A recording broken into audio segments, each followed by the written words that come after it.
Começando. Olá, gente, tudo bem? Já ia dizer boa tarde, né? Mas depende do horário que vocês estão vendo a aula. Boa tarde, bom dia, boa noite, né? Essa aula, pessoal, eu não dei nessa PNP esse assunto, tá? Eu dei uma mudada ali no calendário, como eu vou dar as aulas, para dar todas as aulas em poucas semanas, né? E essa aqui não foi dada, tá? Porque eu não queria, como eu falei para vocês, sobrecarregar com tarefas, tá? Inclusive, essa daqui não vai ter tarefa, até porque é um assunto que não tem muita coisa para debater, nem nada pelo estilo, né? Porque é a proclamação da República Brasileira. Então, não tem tanta coisa para debater, porque não é algo tão polêmico assim, nem nada pelo estilo, tá? Mas tem que ser visto, tem que ser dado, até para vocês compreenderem, para vocês entenderem, né? Primeira coisa, gente, nunca confundam, tá, o Brasil monárquico com a colônia, tá? Tem muita gente que eu vejo, vários alunos que eu dei aula, né, que os alunos se confundem. Os alunos pensam assim, virou república, o Brasil está independente. Não, o Brasil já era independente antes de ser república, tá? Ele tem a independência dele em 1822, tá? E é independente, tá bom? Só que aí é uma monarquia e a mesma família imperial portuguesa, né? O Dom Pedro I, Pedrinho I, né? Filhinho do Dom João VI, né? Que fica governando aqui, mas já é independente, tá? E o que vai acontecer depois é que vai acontecer uma república, tá? E por que será que vai se virar república? Por que será? Por que será? Por que será? Bom, para começo de conversa, o Brasil estava sendo o ET do clubinho da América Latina, da América inteira, aliás. Por quê? Né? Primeiro, né, a América inteira era republicana e só o Brasil era monárquico. Então precisava mudar essa situação. E havia já vários grupos republicanos no Brasil. E o maior exemplo, o país de maior exemplo de república eram os Estados Unidos, que foi o primeiro país a ficar independente da América, né? Lá no século XVIII, ele ficou independente, e já virou república e federalista. Depois, os outros países hispano-americanos, né, que eram, quer dizer, de colonização espanhola, foram ficando independentes e também se tornaram repúblicas. E só o Brasil, que ficou independente e ficou monarquia. E estranho, porque ficou ligado de sangue com a mesma família portuguesa. Né? Tanto que nós vamos ver agora as bandeiras, gente. Eu quero que vocês me digam. E alguns devem saber já, mas outros não sabem. Que aquele significado que dão para as cores das bandeiras são completamente diferentes do que nós aprendemos na escola. Mentiram para nós. Mentiram. É engraçado, porque eles não mudaram as cores das bandeiras, mas as cores da bandeira são as cores da família imperial, da família portuguesa, da coroa portuguesa, tá? Então, nós vamos ver rapidamente, é curta a aula, tá? Inclusive, eu estou gravando agora, assim, numa terça, mas eu vou começar a gravar sempre na segunda, vou postar ela segundas ou terças, e aí eu dou até domingo, até segunda, para ficar junto com as síncronas que eu dou da semana. Para mim fica melhor, tá? Se eu quiser dar uma estudada, se eu quiser dar uma revisada na aula, né, preparar, então fica melhor, tá? Então, vamos começar. Vou repartir aqui a tela com vocês, né? Dividir para mim não me perder, né? Eu sempre gosto de usar aqui. Bom, Proclamação da República. Então, começamos aqui com as bandeirinhas, né? Essa primeira bandeira aqui, ó, onde eu estou mexendo o cursor, é a bandeira quando o Brasil era colônia, tá? Isso aqui, lembra quando aí veio a família real para o Brasil vira reino, né? Reino Unido de Portugal, né? E Brasil, né? Então, aqui era quando era colônia, tá? Coroa portuguesa, questão da esfera limilar, né? As navegações, aqui a plantinha de tabaco e a plantinha de café, tá? Bom, aqui, Brasil pós-independência. A única coisa que mudou aqui foi a coroa, que ficou verde em vez de ficar vermelho, tá? Porque era o Pedrinho I que estava governando, certo? Pois, depois que o Brasil vira uma república, decidem mudar a bandeira. Aí tiveram a primeira ideia de mudar para esta aqui. Que país lembra?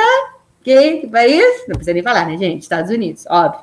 Só que vocês veem, não sei se por questões estéticas, eles acabaram mudando de ideia. Ela durou só 4 dias, de 14 a 19, 15 a 19 de novembro, né? Somente 4 dias essa bandeira durou.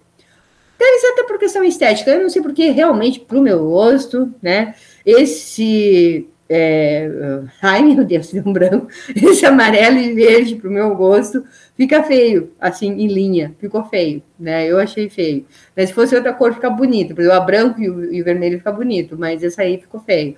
Eu acho que é por isso que eles mudaram. E aí decidiram voltar para a bandeira que nós temos hoje, né? Que é uma bandeira muito bonita e original, né? E o que eles mudaram foi o centro dela, né? Onde há essas estrelas, que são os estados, né?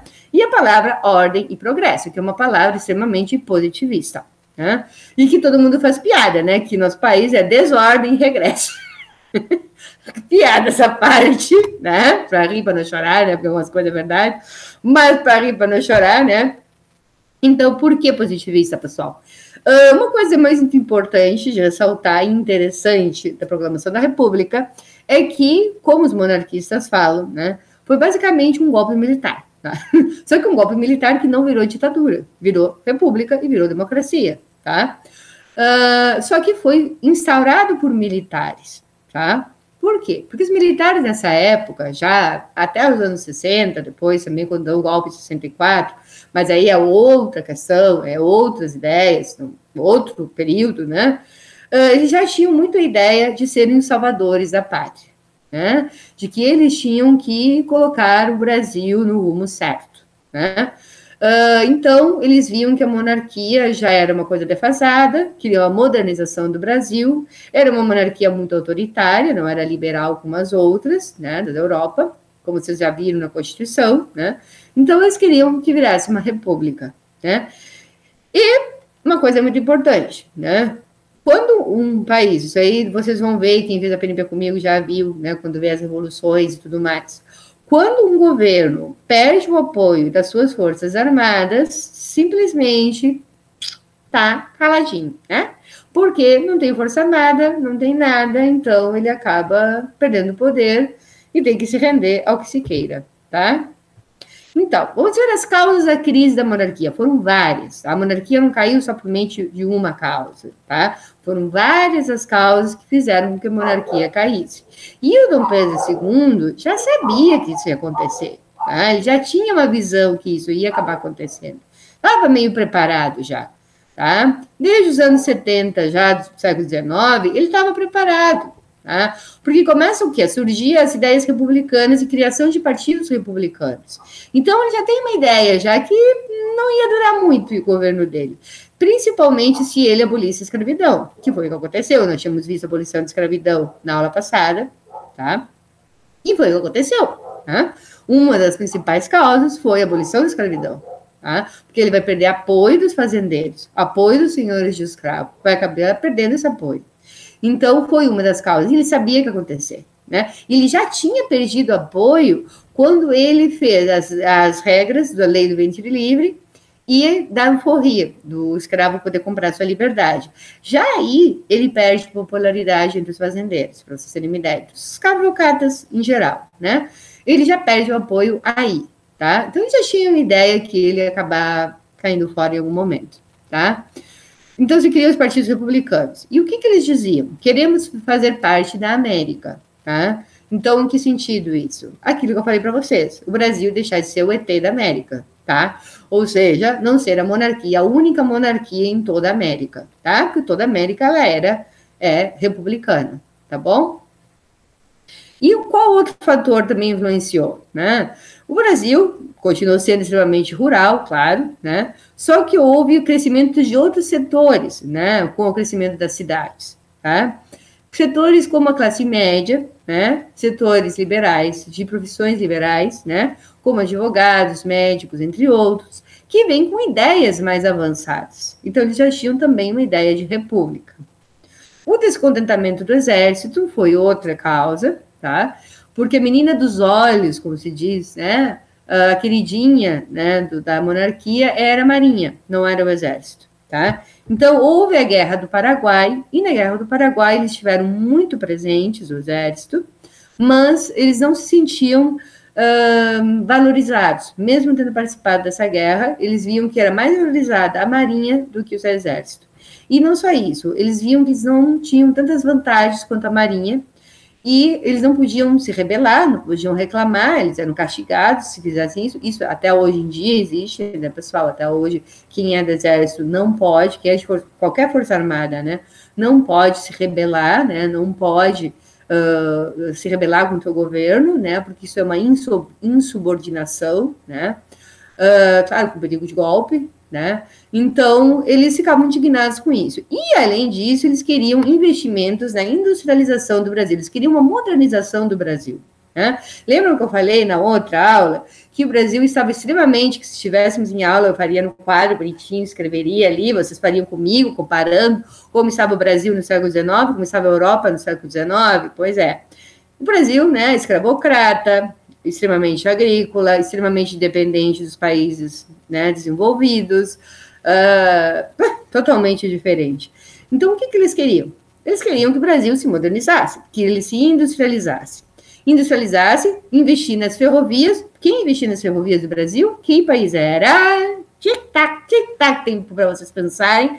A Inglaterra, exatamente. A Inglaterra que investia nas ferrovias. E eles queriam que o Brasil começasse a investir nas ferrovias. Também a imigração, queria que a imigração europeia fosse mais valorizada, e as outras imigrações, né, que mais tarde vai ter a japonesa, né, e queriam poder participar de debates políticos, coisa que até hoje, como você sabe, eles não podem, né, as Forças Armadas não podem, né, até hoje não podem. Até quando pedem, provocam que elas participem de alguma coisa, elas, não, a gente não pode, a gente não quer, não pode, por Constituição eles não podem, né. E o discurso de salvação nacional que eu falei no início, né, que eles sempre tiveram esse discurso que queriam salvar a nação, tá? Então, no caso aí, seria salvar a nação do atraso da monarquia, né?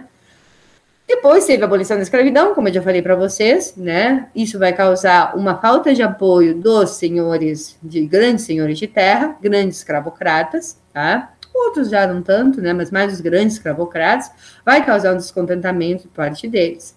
E outro setor que vai ficar descontente vai ser a igreja. Como vocês viram na Constituição de 1824, a igreja e o Estado estavam juntos, né? E o Estado se metia muito nos assuntos da igreja. Então, isso é uma coisa já que era ruim para a própria igreja, a igreja não gostava disso, né? E para piorar a situação, o Dom Pedro II era maçom, né? Era maçom. Conhece a maçonaria já, né, gente? Tem aquele monte de lenda sobre a maçonaria e coisas, falam da maçonaria, né? Mas, lendas à parte, né, a maçonaria foi muito importante, até porque várias pessoas que participaram de independências de países, de movimentos revolucionários, eram da maçonaria, tá? Então, a maçonaria e a igreja sempre foram extremamente inimigas. A maçonaria, ela surge na França, no século XVIII, se eu não me engano, sim, ela tem ideias extremamente iluministas, tá? Então, a igreja sempre foi inimiga da maçonaria, porque a igreja era inimiga de qualquer doutrina ou pensamento que colidisse com sua forma de pensar, né? Então, a igreja vai se desentender com a maçonaria, né? E aí, o que acontece? O Dom Pedro II era maçom, né? E ele que mandava na igreja aqui no Brasil. O Papa tinha um bispo, né? Queria punir 4 padres por serem maçons. Só que o Dom Pedro II, ele perdoa esses padres, porque ele era maçom também. Então, e manda prender esses bispos que mandaram que esses padres tinham que deixar a igreja. Houve um grande rebuliço, imaginem o rebuliço que foi, né? Mandar prender os bispos. Não foram presos, até por causa do grande rebuliço que houve, tá? Só que já deixou um sentimento aí de descontentamento, né? Um sentimento não muito bom, né? Com relação, né, à igreja, tá? Entre a igreja e o Estado. Outra questão era o federalismo. Lembram lá da Constituição de 1824, vocês viram? Vocês colocaram, alguns colocaram, né? Que o monarca era o que denominava quem eram os presidentes de província, tá? Isso faz com que o poder fique extremamente centralizado, tá? E que ele coloque quem ele quiser e pronto, ninguém podia escolher quem governava a sua província. E total centralização. Hoje em dia, o Brasil, o que é? Uma federação, né? O que se defende por uma federação? São estados e cada um tem a sua própria constituição, né? No caso do Brasil, a Constituição não pode contradizer a Constituição Nacional. Por exemplo, nos Estados Unidos, não é assim. Nos Estados Unidos, cada estado tem realmente leis completamente diferentes entre si. Eles podem perfeitamente contradizer a nacional, né? No Brasil, não. Né? Mas eles têm uma certa liberdade, cada estado tem uma certa liberdade, né? Bom, vocês devem ter visto agora, durante a pandemia, né? Cada estado tomou as decisões que achava apropriadas, né? Cada estado agiu de alguma forma, é essa liberdade, né, que se tem, né?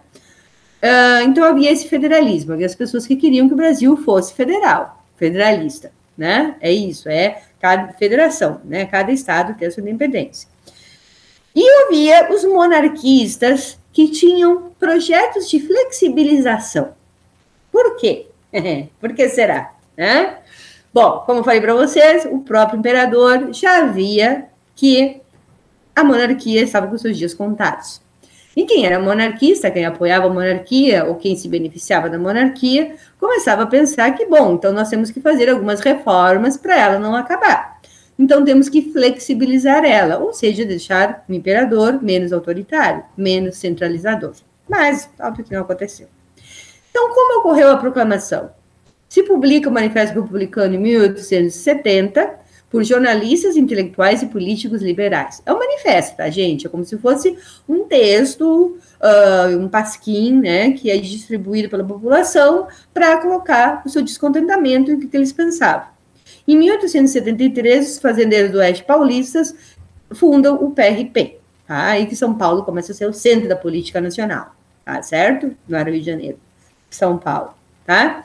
E aí que surgem os vários PRs, tá? Aí vocês vão ver depois da República Velha, PR, SPR, JPR, assim vai, tá? Dependendo do estado, é uma sigla, certo? Buenas. Que projetos de república haviam, pessoal? Haviam 3 projetos de república possíveis. Até os republicanos estavam divididos entre si. Sim, o ser humano sempre se divide, né? Cada um com suas ideias. Primeiro havia o liberalismo dos Estados Unidos, ou seja, uma república onde o Estado fosse mínimo, extremamente liberal, tá? E o federativismo, né? Os estados possuíssem realmente ampla liberdade, tá? Outro modelo era o jacobinismo à francesa, que é participação direta dos cidadãos. Ou seja, seria o jacobinismo, já no século XIX, já era sempre ligado à esquerda, tá? Ou seja, um Estado já que não é tão liberal assim, né? E que é mais à esquerda, certo? Mais povão, vamos dizer assim, tá? E o positivismo, né? Que vocês devem ter visto já em filosofia, né? Eu não vou explicar aqui tudo que é positivismo, que é complexo, né? Mas em relação à história, o positivismo é aquela coisa de data e nome, herói e data, tá? Isso é história, história decoreba e história, data e nome é isso, tá? Positivismo, tá? E se vê que sempre um grande homem, nunca uma mulher, tem que estar à frente dos eventos. Essa ideia defendia um executivo forte num estado intervencionista. Então, vocês veem que curioso, né? Porque quem defendia essa postura positivista é o exército, né? E o exército criticava o autoritarismo do monarca, mas queria um executivo forte, né? E intervencionista, que era o que o Dom Pedro II era. Então, uma coisa até contraditória, né, gente? Bom, a proclamação, como acontece? Os republicanos civis são liderados por Quintino Bocaiúva, convence o Marechal Deodoro a derrubar a monarquia. O que acontece? Eles simplesmente dão um ultimátum para o rei, em 15 de novembro de 1889, e a sua família toda e ele vão para a Europa e pronto. Não acontece nada, não tem guerra, não tem batalha, né? Simplesmente da noite para o dia, do dia mesmo, né? Vira uma república e pronto. E o que acontece? Temos a República da Espada, que vai durar somente alguns anos, que é para organizar uma república civil, tá? Dura só, são 2 governos, são militares, nem se fala deles, porque não tem tanta importância assim. E depois vem a República Civil, né? Que nós vamos ver depois a República Velha, que eu até dou de um jeito bem cômico, né? Porque o que acontecia era absurdo, era pior que hoje, gente, sabe? Pior que hoje, tá? E é isso. Bom, monarquias de hoje, gente. Teve em 94, se eu não me engano, não me lembro agora bem o ano, acho que 94, foi por aí, 92, um referendo, tá? Isso estava escrito na Constituição de 88, que ia ter um referendo para ver se queriam voltar a ser uma monarquia ou não. Os monarquistas, tem gente que é monarquista no Brasil, tem gente que acha que deveria ser monarquia, tá?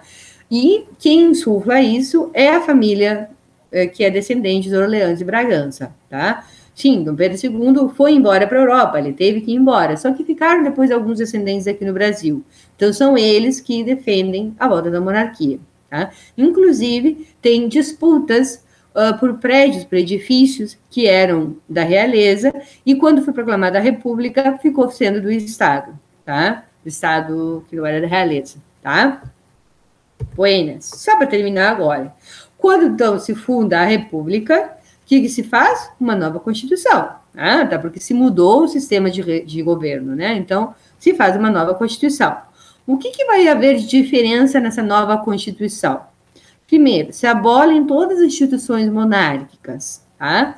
Por exemplo, sabe aquela venda de títulos que tinha antigamente, né? Que tem, o Marquês de tal, tem até os nomes das ruas, né? Marquês de tal, Conde de tal, né? Agora não me vem na cabeça, né? Mas Marquês, não sei o quê, né? Buenas, isso aí era tudo o título vendido, né? Aqui no Brasil, né? Isso se abole, tá? Os senadores deixam de ter cargo vitalício, é outra coisa que se muda. Sistema de governo presidencialista, não parlamentar, tá? Que tem uma diferença, né? O presidente da República passou a ser chefe do Poder Executivo. As eleições passam a ser de voto direto, mas continuam a ser aberto. Isso vai dar uma série de problemas, nós vamos ver depois. Os mandatos tinham duração de 4 anos para presidente, 9 anos para senadores, 3 anos para deputados federais. Não haveria reeleição de presidente e vice para mandato imediatamente seguinte, tá? Mas eles podiam sim se candidatar depois de uma outra eleição, tá? Mas não podia haver reeleição. Vai haver reeleição a partir do Fernando Henrique, tá? A partir dos anos 90. Os candidatos a voto efetivo seriam escolhidos por homens maiores de 21 anos. Quem não podia votar eram os analfabetos, os mendigos, as praças, soldados, mulheres, religiosos sujeitos a voto de obediência. Eles não podiam votar. O Congresso Nacional cabia o poder legislativo, composto pelo Senado, pela Câmara de Deputados. As províncias que passaram a ser dominadas estados com maior autonomia dentro da federação, né? E os estados da federação passam a ter suas constituições hierarquicamente organizadas em relação à Constituição Federal. Então, aquilo que eu falei, né? Tu tem a Constituição do Estado, mas ela não pode se opor, se opor, sim, né? Ser contraditória em relação à Constituição Federal, tá? Por exemplo, se o que é federalmente proibido não pode ser permitido num Estado, tá certo? A Igreja Católica foi desmantelada do Estado brasileiro, deixando de ser religião oficial do país. Tá? Essa é outra grande mudança. O Estado se torna laico, tá? O casamento, tudo isso é laico, a religião católica não é mais a religião oficial. Vou fechar aqui compartilhamento de tela, tá? Agora sim, ficou bem gravado, que a outra tinha ficado toda travada, ficou toda errada, agora essa ficou direitinho, acho. E me despeço por aqui, pessoal, tá bom? Um abração e até, né, depois, o pessoal só da 3B, né, que eu vou ter síncrono, né, e nos vemos nas próximas. E os outros continuam aí, tá bom? Não vou dar nenhuma tarefa nessa, até deveria ter dado a outra, porque essa aqui já vou ser 2 semanas sem tarefa, ó, que beleza para vocês, hein? Porque, como eu falei, não é um assunto que vai ter um debate, não tem nada demais para a gente falar sobre isso, tá? É só para vocês conhecerem o que aconteceu, tá? Tá bom? Um abraço, vou terminar aqui a gravação, tá? Então, comprei a gravação, leva um tempinho.